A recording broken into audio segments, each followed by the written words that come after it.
Hello everyone, I am Vaishali. कैसे हो आप सब? आज हमारे साथ है दीपिका यादव। स्टार्ट करते हैं दीपिका यादव का इंटरव्यू, जिसमें हम जानेंगे कि दीपिका ने किस तरीके से स्ट्रगल किया, वर्क हार्ड किया और दीपिका ने एनआईटी उत्तराखंड में पीएचडी के लिए एनरोल किया। बहुत सारे बच्चे ये जानना चाहते हैं कि दीपिका ने जैसे सीएसआई नेट और गेट नहीं क्वालिफाई किया, उसके बाद भी वहाँ के रिटन टेस्ट को और इंटरव्यू को क्वालिफाई करने के बाद उसने वहाँ पे पीएचडी के लिए एनरोलमेंट लिया है और अब एडमिशन लेके उसकी पीएचडी स्टार्ट हो गई है। तो आज स्टार्ट करते हैं, जानते हैं दीपिका की जर्नी कि कैसे दीपिका ने स्टार्ट किया और कैसे पीएचडी के लिए दीपिका एनआईटी उत्तराखंड में एनरोल कर पाई है। तो स्टार्ट करते हैं दीपिका से। Hello Deepika, welcome to my channel. कैसी हेलो हैं आप? मैम। बिल्कुल मैम, बहुत अच्छी हूँ। And thank you for invite करने के लिए। थैंक यू टू दीपिका, अपना वैल्यूएबल टाइम देने के लिए। स्टार्ट करते हैं। यस सबसे मैम। पहला question Deepika, please tell about yourself कि आपकी स्कूलिंग, सबसे पहला इज योर स्कूलिंग कहाँ से हुई, आपका ग्रेजुएशन कहाँ से हुआ और आपका पोस्ट ग्रेजुएशन कहाँ से हुआ? मेरा नाम दीपिका यादव है और मैं लखनऊ से बिलोंग करती हूँ, उत्तर प्रदेश से। और मैंने जो अपना हाई स्कूल इंटर है वो सेंट फ्रांसिस इंटर कॉलेज में कंप्लीट किया अपने मतलब एरिया में। एंड मैंने जो बीएससी है वो यूनिवर्सिटी ऑफ लखनऊ से किया है 2021 में। एंड मैंने जो एमएससी है अपना वो 2022 में कंप्लीट किया यूनिवर्सिटी ऑफ लखनऊ से। और मेरा बीएससी में जो परसेंटेज रहा है वो 68% रहा है और एमएससी में मेरा 7.3 सीजीपीए।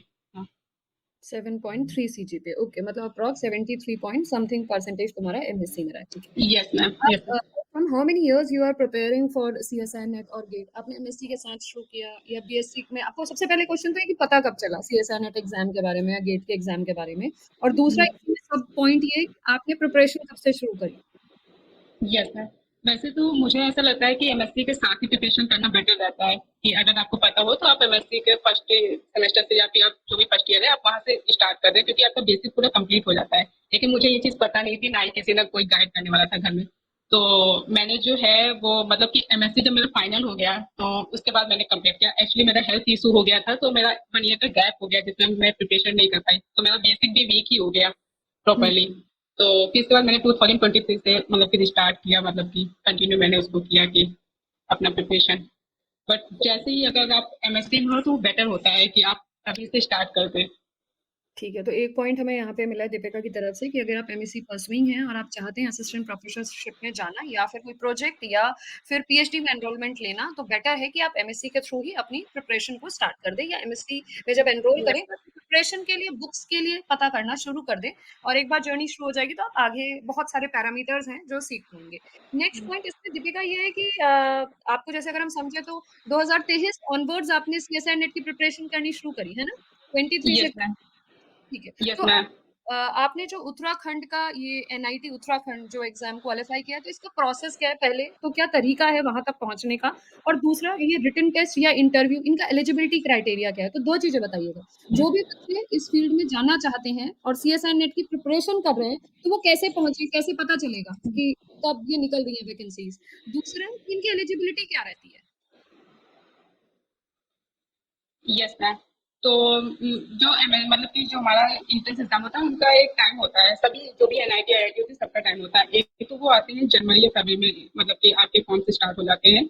और दूसरा जो होता है वो हमारे पास जो इवेंट सेमेस्टर रहते हैं वो हमारे पास जून जून से स्टार्ट हो जाते हैं, मतलब जून जुलाई ऐसे स्टार्ट हो जाते हैं। तो और जो सेमेस्टर के जो होते हैं वो जनवरी फरवरी से, और इवेंट सेमेस्टर के इससे।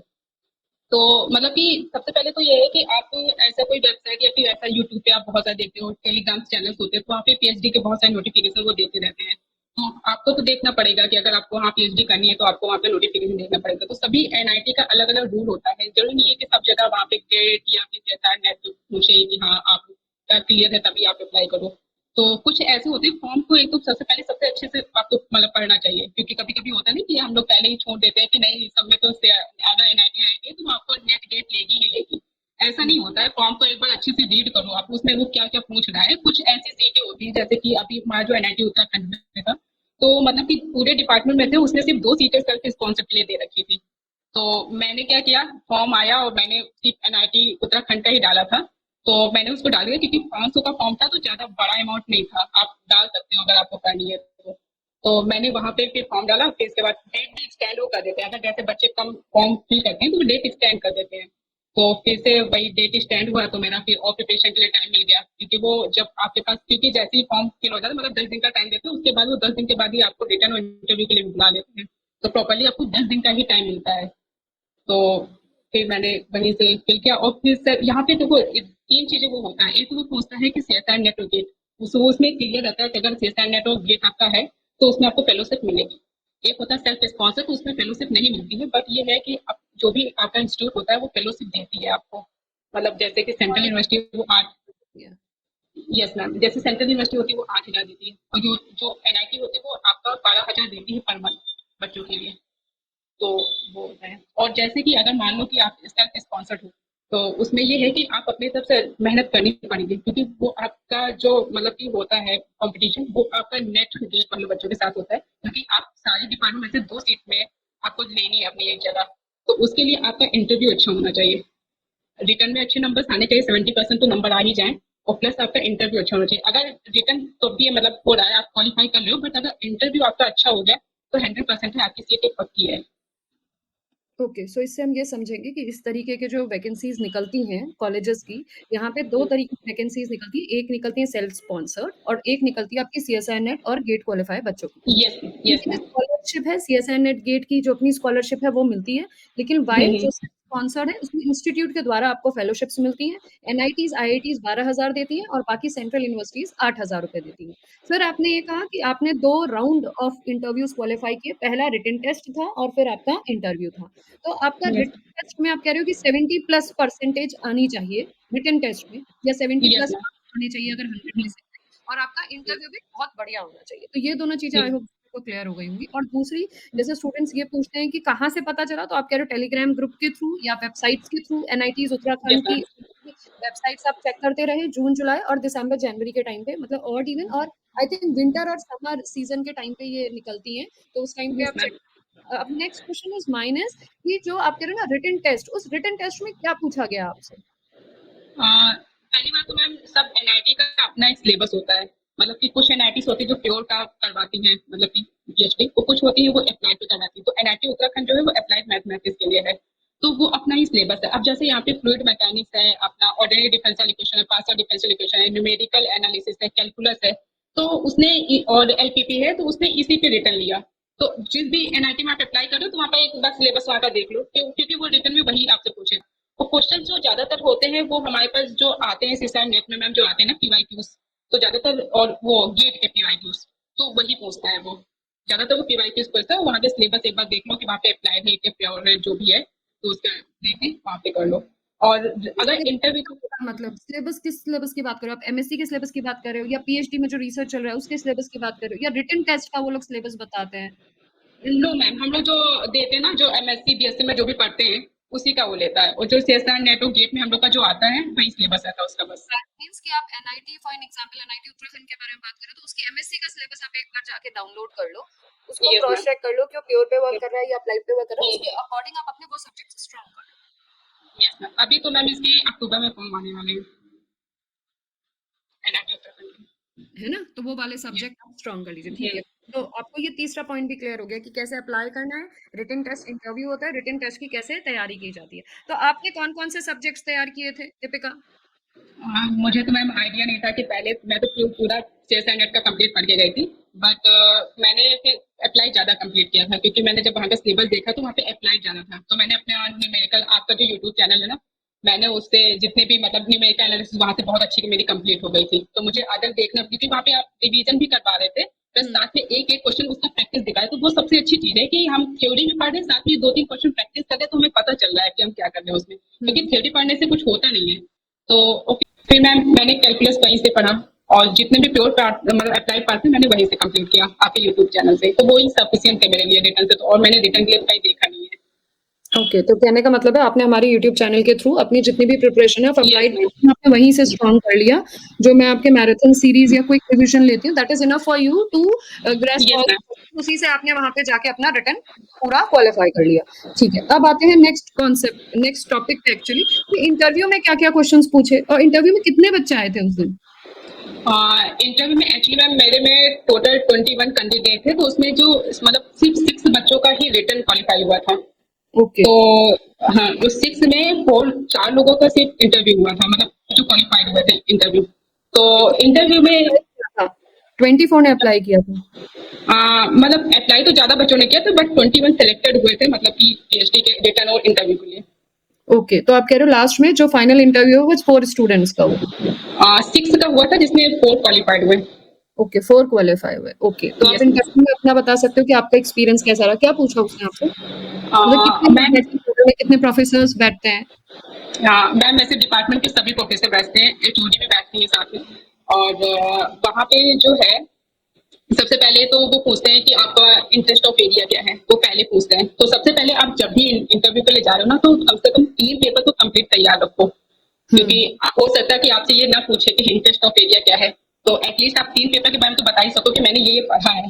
तो और 3 पेपर अगर पढ़ रहे हो तो 3 टॉपिक अच्छे से तैयार हो, क्योंकि हम सारा तो 10 दिन में पूरा कंप्लीट नहीं कर सकते, पढ़ाई नहीं कर सकते कंप्लीट कि पूरा हम उसको वो पढ़ाई कर लें। तो इसीलिए और सबसे पहले वो आपसे पूछेंगे ही कि आपका क्या है, आप किसमें अपना मतलब इंटरव्यू देना चाहते हो। तो मैंने तो अप्लाइड बोला था, अप्लाइड मैथमेटिक्स, और लीनियर अलजेब्रा बोला था, और मैंने एब्स्ट्रैक्ट अलजेब्रा पूछा था। तो एब्स्ट्रैक्ट अलजेब्रा तो यहाँ पे होता नहीं है, मतलब प्योर पाथ है नहीं, तो वहाँ पे मुझसे सबसे पहले डिफरेंशियल इक्वेशन से क्वेश्चन पूछा। तो पहले तो ना बेसिक से स्टार्ट करते हैं, इतना हार्ड क्वेश्चन नहीं पूछते, वो बेसिक ही पूछते हैं। तो मुझसे पूछा कि बीएससी में आपने क्या पढ़ा, तो फिर मैंने बताया कि linear, non linear, homogeneous equation, और फिर टाइप्स ऑफ सॉल्यूशन, वो सेपरेबल, वो सब एग्जैक्ट सॉल्यूशन, वो सब। तो उन्होंने बोर्ड पे मुझे लीनियर इक्वेशन लिखाई, फिर कहा कि एक नॉन लीनियर इक्वेशन लिखो। तो थोड़ा मैं नर्वस हो गई थी, तो मैंने मैम क्या किया, मैंने पहले लीनियर इक्वेशन लिखी, फिर इसके बाद मैंने नॉन लीनियर इक्वेशन लिखी, मुझे डाउट हुआ, मैंने उसको क्लियर करके दूसरा लिखा। तो एचओडी मैंने देख लिया, तो कह रही आप जो पहले लिखे थे ना वो क्या थी जो आपने दिखाई वो क्या थी। तो वो मुझे क्लियर था कि हाँ नॉन लीनियर, तो मैंने डायरेक्ट बोल दिया, मतलब आपको जो है ना वहाँ पे कंफ्यूजन मत रखो कि आपको डाउट नहीं हो, तो मतलब जो भी माइंड में आ रहा है वो जो भी है, तो मैंने बोल दिया नॉन लीनियर। कह रही ठीक है। फिर इसके बाद उन्होंने पूछा कि होमोजीनियस इक्वेशन क्या है, नॉन होमोजीनियस इक्वेशन क्या है, तो फिर उसका जनरल फॉर्म उन्होंने लिखवाया। फिर इसके बाद उन्होंने एग्जैक्ट इक्वेशन लिखी, तो उसमें मैम जो होता है ना वो हम लिखते हैं जो M Y equal to N S होता है, हम लिखते हैं कि ये एग्जैक्ट होता है। तो उन्होंने ये पूछा था कि मतलब ऐसा क्यों होता है। तो अच्छा, ब्रांडेड। हाँ हाँ हाँ, तो वो सब पूछा था, और फिर आइलर इक्वेशन पूछा था।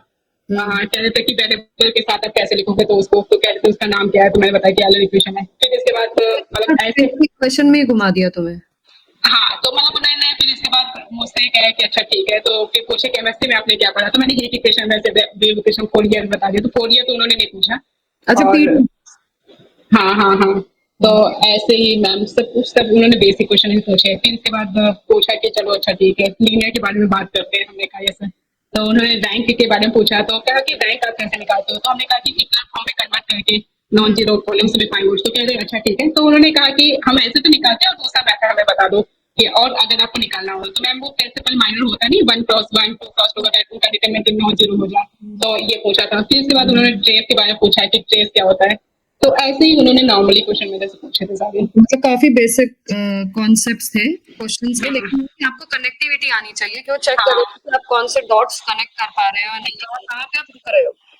हाँ मैम, उसमें डिफरेंशियल में तो उन्होंने पूरा ही पूछा, बीएससी का पूछा, वैसे तो फिर वो पहुंच गए थे यूनिकनेस एक्जिस्टेंस थ्योरम, तो वो सारी पूछे, तो प्रॉपर डिफिनेशन में पढ़ के गए थे, तो मतलब वो याद था कि हाँ क्लियर क्लियर। तो ओके, बट ये है कि आप डरो चैप्टर में मत। क्या पूछा? उसमें तो 5-6 चीजें ही हैं जो मोटी मोटी मैं तुम्हें करवाती रहती हूँ रिवीजन में। हाँ हाँ, yes ma'am yes ma'am yes ma'am. क्या पूछा? क्या क्या पूछा एग्जिस्टेंस एंड यूनिकनेस वाले में? आईवीपी के चैप्टर आ, में क्या पूछा? वो लिप्स कंडीशन पूछा था कि सॉल्यूशन कब एग्जिस्ट करेगा, तो हम्म वो पूछा था। ओपिकार्ड थ्योरम हमसे पूछी थी, और ग्लोबल एग्जिस्टेंस। Yes ma'am. और की एग्जिस्टेंस पे ध्यान दिया होगा। हाँ हाँ हाँ, और फिर ग्लोबल का एग्जिस्टेंस वो पूछा था।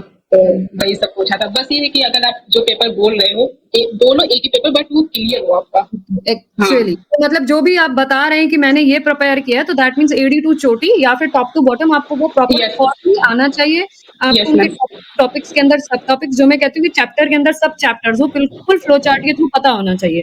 तो आई यस थिंक ये ओटीपीटी तो तुम्हें, जो मैंने अभी हाल ही में मैराथन सेशंस कराए पिछले बार का गेट, मुझे तो लग रहा है सब क्वेश्चंस वहीं से पुट अप हो गए होंगे। यस मैम यहाँ पे। और हाँ, कि यस मैम इंटरव्यू के मैं इवन बोलती हुई रहती हूँ कि किस तरीके से इंटरवल आपका ग्लोबल बन जाता है, कैसे लोकलाइज हो जाता है, कौन सी थ्योरम कहाँ पे लगती है। तो आई थिंक काफी यस मैम यस मैम। अभी भी शायद क्लासेस सो नाइस। तो अच्छा, दैट मीन्स ये कि आपने भी काफी स्ट्रेटेजिकली प्लानिंग करी, और ये चीज सबसे अच्छा रहा कि आपने पहले उसका सिलेबस देखा और आपको पता चला कि they will ask you more about applied, और more about yes applied they will ask you your written test. Yes ma'am. सबसे बड़ी आपकी स्ट्रेंथ रही जिसने ये game yes ma'am. Okay so nice तो और ये मैम हम्म, और मैम मेरा इंटरव्यू जो 40 मिनट चला था, तो उसमें ये होता है कि वो इसलिए ज्यादा लेते दिखते हैं कि बच्चा नर्वस हो रहा है कि नहीं। हाँ तो बट ये है कि जब आप बताने लगते हो तो नर्वस कहीं ना कहीं खत्म होने लगती है धीरे धीरे। हाँ तो सही ये दो क्वेश्चंस के तो बाद वो भी आ जाता हाँ, और पहली बात तो बहुत सारे बच्चे बोलते हैं ना कि मतलब हम नर्वस हो जाते हैं वहाँ पे, ये होता है मैम इंटरव्यू के टाइम हमें होता है, बट हमें लगता है कि सब प्रोफेसर जानते हैं उस चीज को, तो वो टाइम देते हैं बच्चे को कि हाँ नर्वस नहीं होना, वो खुद ही समझाते हैं, अब बस धीरे धीरे वो खत्म होने लगता है। बट नर्वस अगर आप नहीं हो रहे, क्योंकि अगर नर्वस हो रहे ना वहाँ पे ये काम खत्म हो जाता है, क्योंकि आधी चीजें हम माइंड से निकल जाती है, पूरा ब्लैंक हो जाता है हमारे माइंड से। तो बट आप देखो कौन तुमने सा तुमने जैसे बताया कि पहला क्वेश्चन उन्होंने तुमको खड़े करके पूछा ना कि just write on the blackboard and tell us about non homo and homo और या नॉन लीनियर इक्वेशंस के बारे में तो जो बाकी तुम्हारे सारे क्वेश्चंस थे वो तुम स्टैंडिंग पोजीशन पे ही बता रही थी या मतलब बैठ के बता रही थी उनको क्योंकि नो काफी मैं नो मेरा पूरा इंटरव्यू बोर्ड पे ही हुआ था, उन्होंने एक्चुअली मुझसे लिखवाई थी। वो देख रहे थे कि बच्चों को लिखना आता है कि नहीं, उसको सिर्फ इक्वेशन ही पता है या उसको आता भी है। ओके तो मतलब तुम अच्छे से पढ़ा रही थी एक तरीके से ये कह सकते हैं yes ma'am, yes ma'am, yes ma'am. Teaching interview type का तुम्हारा हुआ तुमसे खड़े होके सब पूछा गया बोर्ड दिया गया कि भाई इनके आंसर्स दीजिए yes ma'am, yes okay ma'am. तो नाइस ठीक है तो आपका फिर जैसे रिजल्ट कब आया मैम मेरा जो इंटरव्यू रिटर्न था वो 15 जुलाई को हुआ था, और मेरा 23 को कॉल लेटर आ गया था ईमेल के थ्रू। ओके तो ईमेल के थ्रू उन्होंने आपको इन्फॉर्म किया कि आपका सिलेक्शन हो गया है यस, यस ठीक मैम। तो उन्होंने आपको कैसे बताया कि आपको कोई स्टाइपेंड नहीं मिलेगी या कॉलेज की स्टाइपेंड मिलेगी या आपको अपना जो भी आपका एक्सपेंसेस है वो आपको खुद बियर करना पड़ेगा वो कैसे आपने पता किया मैम वो कॉल लेटर में भी मेंशन हो जाता है कि वो पहले मेंशन कर देते हैं कॉल लेटर में जो भी है। ओके और फिर आपने जैसे एडमिशन वहां पे लिया तो अभी आपको 12,000 स्टाइपेंड पर मंथ मिल रही होगी yes ma'am, yes ma'am. Next question is कि आपने कुछ पता किया कि जैसे अभी हमारे पास ये दिसंबर का सीएसआई नेट का एग्जाम है फिर से जस्ट नेक्स्ट हमारे पास गेट का एग्जाम है तो अगर यस इनमें मैम, यस। एग्जाम या दोनों एग्जाम क्वालिफाई हो जाते हैं वैसे आप लगातार तैयारी अभी कर भी रहे होगे तो फिर क्या स्टाइपेंड में चेंज होंगे और होंगे तो किस तरीके से क्या मतलब क्या प्रोसेस है इसका पहले तो मैम मुझे नहीं पता था, फिर मैंने अभी इंस्टीट्यूट में, अभी तो मैं इंस्टीट्यूट में हूँ, तो वहाँ पे मैंने सुपरवाइजर सर से पूछा, तो वहाँ पे ये पता चला, सीनियर्स भी बताते हैं इस बात को कि मतलब कि जो भी हमारे प्रोफेसर होते हैं उनके अंदर 2 या 3 इंस्टीट्यूट फेलोशिप होती है उनके अंदर, हर सुपरवाइजर के अंदर। तो अगर मतलब उनके अंदर है फेलोशिप, तो अगर अगर आप सेल्फ स्पॉन्सर्ड हो तो वो आपको मतलब कि दे सकते हैं, मतलब अगर गेट और नेट आप क्वालिफाइड कर रहे हो तो वो आपको इंस्टीट्यूट फेलोशिप देंगे। ओके तो मतलब अपना नेक्स्ट टारगेट है कि हमें कोई भी एक एग्जाम या दोनों एग्जाम क्वालिफाई करने हैं ताकि हम फेलोशिप भी इंक्रीज कर सकें प्लस अपना मोटा मोटा कहें तो मोटा मोटा डिवोटेडली अपना टाइम पीएचडी को अच्छे से कर सके है ना so that will be clear about all the topics जो भी आपके पीएचडी में चलेंगे ओके यस। और आपने ज्वाइनिंग जब ली तो उससे पहले कौन कौन सा क्या आपको डॉक्यूमेंट्स चाहिए होते हैं फॉर योर एडमिशन डॉक्यूमेंट्स तो तुम्हारे पूरे होने चाहिए, मतलब हाई स्कूल से लेके जो एमएससी की आपके पास डिग्री तक होनी चाहिए। हाँ, पहले तो रिटर्न रिटर्न एग्जाम से पहले ही आपका डॉक्यूमेंट वेरिफिकेशन होता है, एक तो वो अपलोड करने के लिए बोलते हैं वहाँ पे आपके पास जो भी डॉक्यूमेंट्स है, या फिर आपको स्पीड पोस्ट के थ्रू आपको देना भी पड़ता है वहाँ पे। कुछ एनआईटी लेती हैं ऑफलाइन भी, पोस्ट करना पड़ता है, लेकिन कुछ एनआईटी, बट एनआईटी उत्तराखंड ने सिर्फ अपलोड करने के लिए बोला था। तो और वहाँ पे रिटर्न एग्जाम से पहले अगर आपके पास एक भी डॉक्यूमेंट वहाँ पे नहीं है तो रिटर्न एग्जाम नहीं देने देते हैं, तो इसीलिए पहले से मतलब अपने डॉक्यूमेंट क्लियर रखो वहाँ पे। या ये भी मैं इसीलिए पूछ रही थी कि डॉक्यूमेंट बहुत मेजर रोल प्ले करते हैं तो आपके पास सारे सर्टिफिकेट्स होने चाहिए और डॉक्यूमेंट आपके पास रेडी होने चाहिए ताकि आप जब फॉर्म फिल करें तो आप वहाँ पे अपलोड कर दें या फिर उनकी हार्ड कॉपी आपको फॉरवर्ड करनी है यस मैम। और अगर और आप नहीं तो हम रिटन टेस्ट में मतलब नहीं जा सकते हैं हाँ, और आपका कास्ट सर्टिफिकेट भी होना चाहिए, मतलब आप जिसकी कास्ट से हो। ओके कास्ट सर्टिफिकेट भी लगता है ठीक है आई होप हमने मैक्सिमम सारे क्वेश्चंस कवर कर ही लिए हैं जिससे कोई भी स्टूडेंट समझ पाएगा कि किस तरीके से प्रिपरेशन करनी चाहिए और कैसे दीपिका वहां तक पहुंची और दीपिका की क्या स्ट्रेटेजी रही इस एग्जाम को इस इंटरव्यू को क्वालिफाई करने के लिए दीपिका आप कुछ ऐसे स्टूडेंट्स को गाइड करना चाहेंगी जो सीएसआई नेट प्रिपेयर कर रहे हैं या एक या दो बार हो गया और अभी तीसरी बार भी एग्जाम की तैयारी कर रहे हैं और अब उनको लग रहा है कि सीएसआई नेट क्वालिफाई होगा तभी कुछ मिलेगा लाइफ में अदरवाइज नहीं मिलेगा क्योंकि बहुत सारे स्टूडेंट्स तुमने देखे होंगे हमारे व्हाट्सएप ग्रुप में भी यस तुम ma'am, yes ma'am, yes ma'am. तो कहते हैं मैम अब डिमोटिवेट हो रहे हैं क्या करें तैयारी ही सिर्फ रह गई है और तो कुछ हम कर नहीं पा रहे हैं तो तुम क्या यस। उनको बताना चाहोगे मैं तो ये बोलूंगी, अगर आपका मतलब कि अगर मतलब कि 1 ईयर मतलब 6 मंथ हुआ है तो आप प्रिपरेशन कर सकते हो, 6 मंथ और टाइम दे दो, बट 1 ईयर से ज्यादा टाइम मत दो, क्योंकि अगर आप कहीं पे मिल रहा है कोई एनआईटी आईआईटी कुछ भी मिल रहा है तो आप अप्लाई कर दो, एटलीस्ट आपका पीएचडी तो होता रहेगा साथ में, गैप नहीं होगा। प्लस इतना तो है कि अगर आपका गेट और नेट हो जाता है तो इंस्टीट्यूट आपको फेलोशिप देगी, और नहीं अगर दे रही तो आपको स्टीफन 12,000 मिल रहा है, वही सफिशियंट है आई थिंक। बस ये है कि आप वहाँ पे जो भी एनआईटी आईआईटी वहाँ की एक बार देख लो कि वहाँ की जो भी फीस पड़ी वो कितनी है। अगर ज्यादा है, महंगी है, तो आप मत दो, मतलब वहाँ पे मत अप्लाई करो। बट अगर हाँ ठीक है आप दे सकते हो तो आप अप्लाई कर दो, बट ज्यादा टाइम देना सीएसआईएनएट के लिए ठीक नहीं है, क्योंकि वो उससे स्ट्रेस ही होगा आपको। तो मुझे तो लगता है आपको अप्लाई करना चाहिए। तो आपका कहने का मतलब है कि अगर आपकी 1 ईयर की प्रिपरेशन अच्छी हो गई है, तो देन उसके हम्म, बाद आप जो भी इंटरव्यूज़ निकल रहे हैं, प्रोजेक्ट वैकेंसीज़ निकल रहे हैं, तो आपको उसमें अप्लाई करते रहना चाहिए। इसी में मैं प्लस पॉइंट ये भी जोड़ूँगी कि आपको एक्चुअली 1 साल का समय देना चाहिए। अदरवाइज़ यस आप एमएससी के साथ तैयार कर रहे हो, है ना? एमएससी के यस साथ यस प्रिपरेशन यस तो भी 3 महीने चलेगा, लेकिन अगर हम्म, एमएससी के बिना प्रिपरेशन मतलब एमएससी के आफ्टर एमएससी प्रिपरेशन करें, तो 1 ईयर दो ताकि आपका जो ये इंटरव्यू है और रिटन है, this will also plays a major role, क्योंकि वो क्वालीफाई नहीं होगा तो और मोटिवेशन आपका डिमोटिवेशन में कन्वर्ट हो जाएगा कि कोई रिटन यस टेस्ट रहा है, कोई इंटरव्यू नहीं हो रहा है, साथ में एग्जाम्स नहीं हो रहे हैं। तो तैयारी आपकी स्ट्रांग रही होगी, तभी आप इस पोजीशन तक पहुंच पाएंगे, है ना? So all the very best Deepika. अब आगे एग्जाम क्वालिफाई हो जाए, यही आपको गुड विशेस देते हैं, और फिर आपके साथ एक इंटरव्यू प्लान करते हैं। So thank you for giving your valuable time. Thank you ma'am, thank you so much. जी। इसके साथ मैं ये कहना चाहूंगी, जो भी स्टूडेंट्स अगर आप चाहते हैं सीएसआई नेट या गेट की प्रिपरेशन करना, तो मेरा जीत 1.0 बैच चल रहा है, which is at a very minimal cost. अगर आप चाहें तो उसको ज्वाइन कर सकते हैं, और उनके लिंक आपको नीचे में डिस्क्रिप्शन में डाल दूंगी। और दीपिका से रिलेटेड जितनी भी इन्फॉर्मेशन थी या दीपिका ने जो भी अचीव किया, वो इन्फॉर्मेशन आई होप आप लोगों ने गेन कर ली होगी। आप लोगों को समझ में आ गया होगा कि उसने किस तरीके से हार्डवर्क करके इस अपॉर्चुनिटी को ग्रैब किया और इस अपॉर्चुनिटी तक वो पहुंची, और अब she is now an PhD student there in the NIT Uttarakhand. तो बहुत प्राउड फील हो रहा होगा दीपिका इस मोमेंट पे तो। और मैम साथ बिल्कुल, और यस मैम, अच्छा भी लग रहा है, और यहाँ पे जो सीनियर्स है वो काफी सपोर्टिव है मैम। तो और मतलब कि रिस्पॉन्सिबिलिटी भी आई है कि जैसे वो लोगों ने किया, मैं भी कोई एग्जाम क्वालिफाई कर लूं, अपनी स्कॉलरशिप को इंक्रीज करूं, है ना? यस मैम, बिल्कुल। All the best Deepika for your future endeavours. Thank you ma'am, thank you so much. Thank you Deepika, thank you for your valuable time.